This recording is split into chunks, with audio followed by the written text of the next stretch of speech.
is a special night because I'm going to read to you. So, we are going to read a Mason favorite.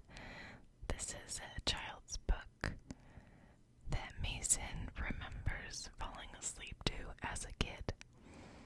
So naturally, I just said, we gotta read it. We gotta read it on our channel. So, the book that we are going to read is Red Hen and Sly Fox by Vivian French, illustrated by Sally Hobson. This little beauty right here. So, exciting stuff. This is the inside of it.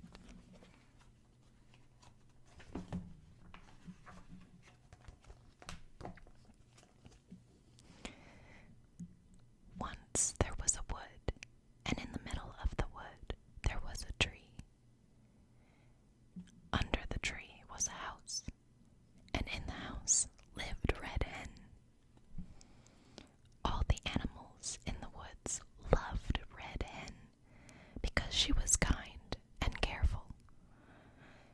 She mended and sewed for everyone, asking for nothing but a please and a thank you in return.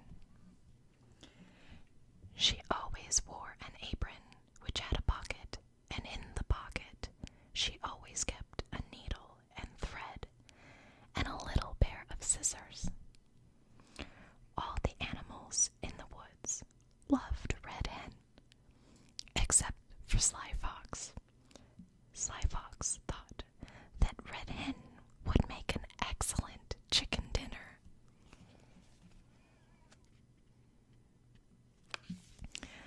I love her little house. So sweet. And there is Red Hen right there.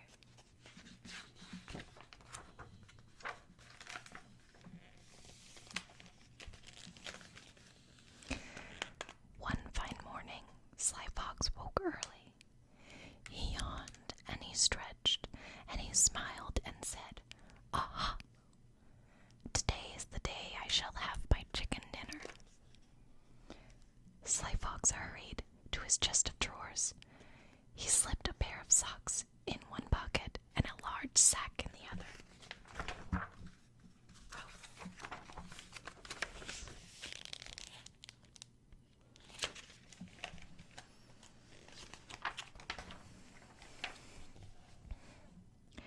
Then he ran and ran and ran through the woods until he reached Red Hen's house.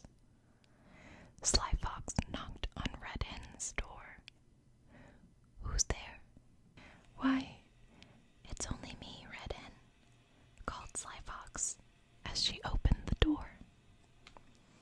"I've got a pair of socks with holes in the toes, and I wondered if you would be so kind to tar them for me." "Come right in," invited Red Hen. I haven't heard darn anywhere else except this book, but darn is knitting. Would you sew my socks? Please, Miss Red Hen. Just so you know.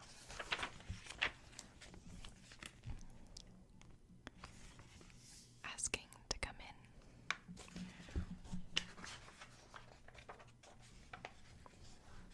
in. In bounded Sly Fox. Immediately, he snatched the sack from his pocket and tried to slip it over Red Hen's head. But she was too quick for him.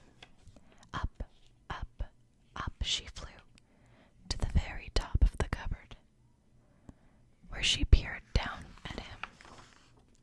"Why, Mr. Fox," she said, "that's not nice. I offered to darn your socks for you, and you tried to put me in a sack. That's not very nice at all, Mr. Fox."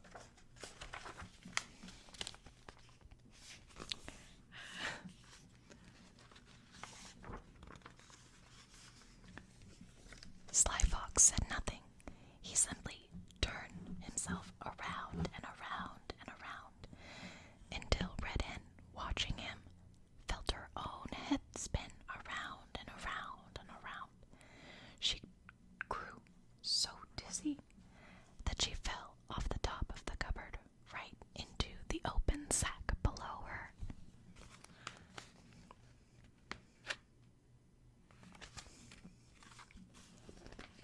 "Aha!" cried Sly Fox. "Home we go." And he ran out of the house, carrying Red Hen in the sack on his back. Sly Fox ran and ran and ran through the woods, but the sun was very hot and Red Hen was very heavy. Sly Fox ran slower and slower and slower until finally he stopped. "Goodness," he said, "what a fat red hen. I think I'll rest for a while." He sat down on a grassy bank and put the sack close beside him. He tied the top as tight as he could, and he lay back in the sunshine and shut his eyes.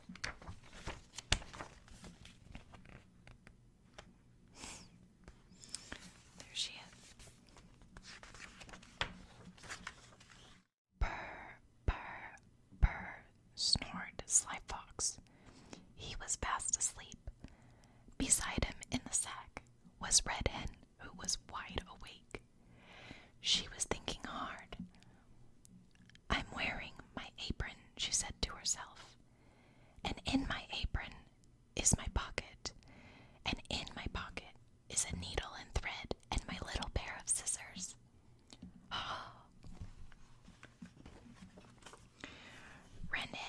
Red Hen took out her scissors.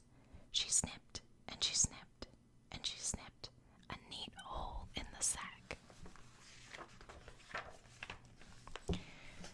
She tiptoed out. Oh, sorry, I didn't show you the last picture. Neat.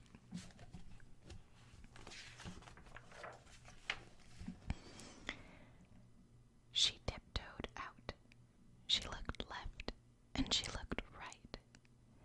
And she looked up and she looked down until she saw a large stone. She hauled the stone into the sack, then pulled out her needle and her thread.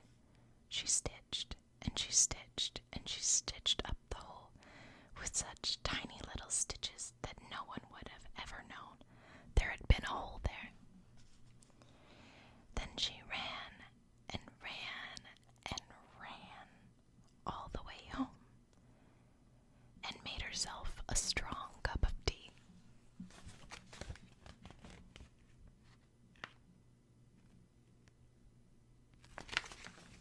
Sly Fox slept until the sun went down. Said Sly Fox, sitting up, "It's time for my chicken dinner." He picked up the sack and hurried all the way home to his dark old house at the very back of the woods. There he is.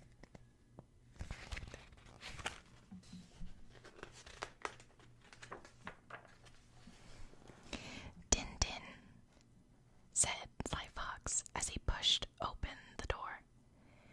He dropped the sack on the musty, dusty floor and built a fire with sticks.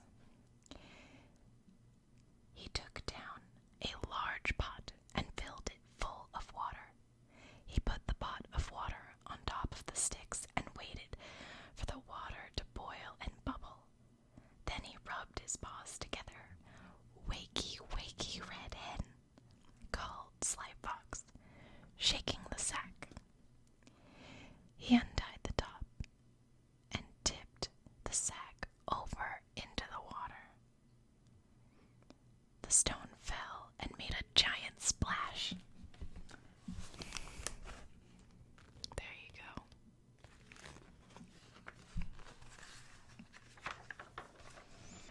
"Aroo!"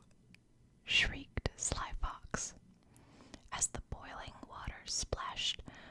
his whiskers. Arroo! Shrieked Sly Fox as the boiling water splashed on his paws. Arroo! Shrieked Sly Fox as the boiling water splashed on his fine, bushy tail. Then he turned himself around, and he ran, and he ran, and he ran to the very edge of the woods, and out and over the other side, and was never seen again.